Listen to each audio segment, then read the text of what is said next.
I'm Camille Tudi, FedScoop's editorial director, and I'm sitting here with Dave Egts from Red Hat. Welcome. Thank you for having me. Sure.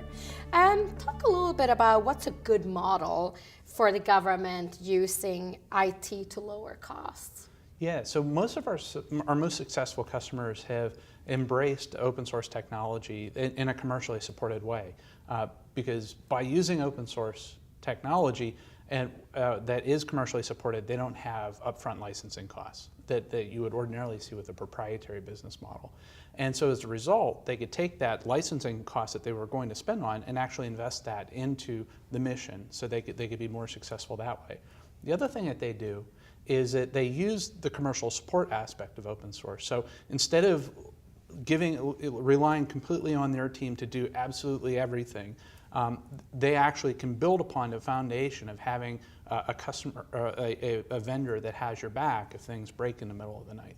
So for instance, if instead of having to worry about every single security vulnerability, you can take advantage of economies of scale by working with a vendor that is speaking with customers all over the world and identifying problems and fixing them once and even fixing them before you have a problem yourself.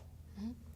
How important will increased technology innovation in government be in reducing costs and making the government more sustainable? Well, I think the innovation is going to be really, really important when it comes to efficiencies and cutting costs. So one of the things that I see a lot of government customers getting into, and this is great, is getting into cloud computing. Because with cloud computing, it's very different than the legacy model of, well, I have an idea, so I need to figure out what hardware I need to buy, put things out to bid, order the hardware, have the hardware come in, get it installed, get it security locked down. And that process could actually take weeks, if not months, to be able to do. With cloud computing, what you can do is that you can come up with a great idea, and from the time you instantiate a cloud virtual machine or an application container that you could start coding, that can be done in minutes as opposed to a couple of weeks. But one caution that I have is that a lot of times people see they're really enamored by the initial low cost of cloud computing, but they often forget about the exit costs. So they'll go with a cloud vendor, but sometimes they end up running into lock-in problems, which is what they're trying to get away from in the first place. So one of the things that I really recommend customers to take a look at is using open source based cloud computing technology, things like OpenStack. So you could deploy OpenStack with a commercial cloud vendor and use the time off of them, or you could bring it in-house or put it in a classified laboratory. And that's very different from using a proprietary cloud vendor that may only have a public version that you can't put in a classified enclave, or you're using proprietary APIs that are not portable between cloud providers. So then you're locked in, and you can't competitively bid the vendors against each other. So that's why I really recommend the open source aspects of cloud computing. You mentioned cloud computing. What are some other examples of the government using technologies to lower its costs? What's the best example you've seen?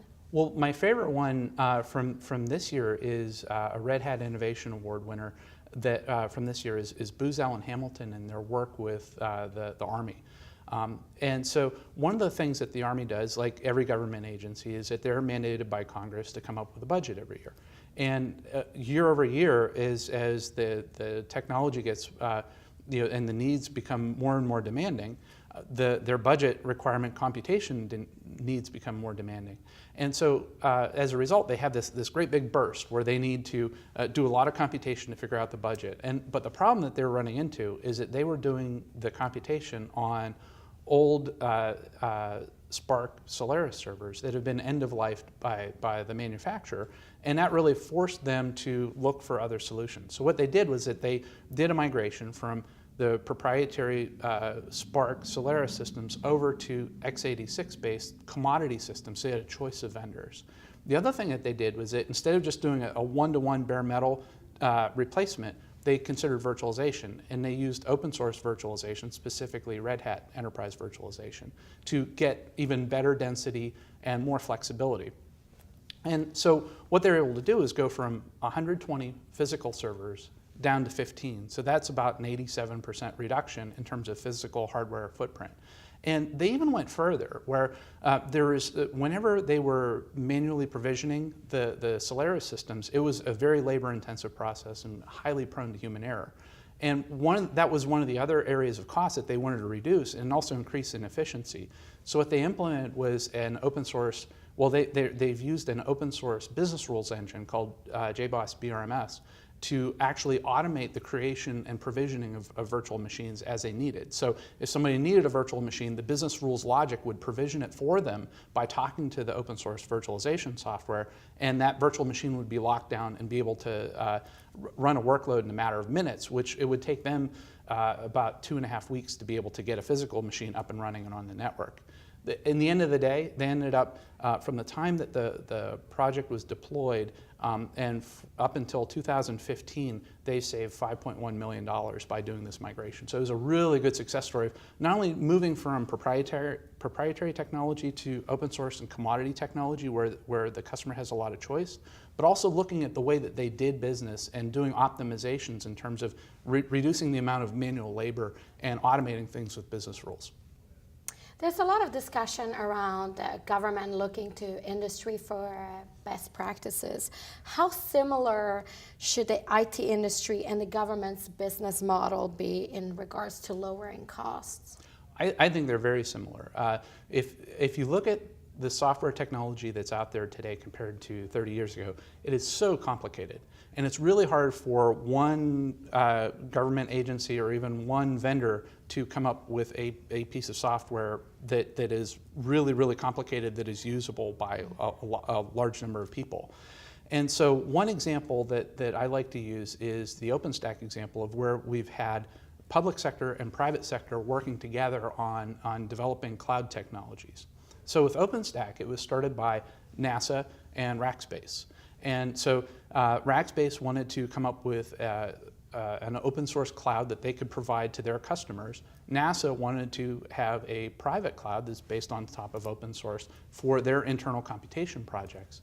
And so they worked together and invested a lot of engineering effort to come up with this technology. And as it started to progress and people started to take notice to it, a lot of people in industry said, hey, I want to join up and I want to work on that too. And so Red Hat is one example where we started contributing, and now we're to the point where we are the #1 source code contributor to the OpenStack project. And over time, NASA could take a look at it and they would see, well, okay, since industry has, they seem to have this under control right now, so instead of us doing that seed investment and pushing the engineering work now, we could reallocate those engineering resources to other projects. But they didn't walk away from being an advocate of OpenStack. They were actually working a lot with Red Hat. For instance, at the Red Hat Summit this year, NASA Goddard co-presented with our performance engineering team. And NASA Goddard does a lot of climate model simulations, which are their humongous high-performance computing simulations that they need to do. And what's really important to them is flexibility, which is why they're looking at cloud computing, but also performance, because it takes a really long time to run these simulations that are very complex. So they've worked with our performance engineering team, with KVM and OpenStack, and they talked about the successes that they've had, not only using OpenStack, but actually working with the private sector, namely Red Hat, to ensure that the OpenStack project is still meeting the needs of NASA's mission. Dave, it's been a real pleasure catching up with you. Thank you very much for talking with FedScoopTV. Thank you. I really appreciate it.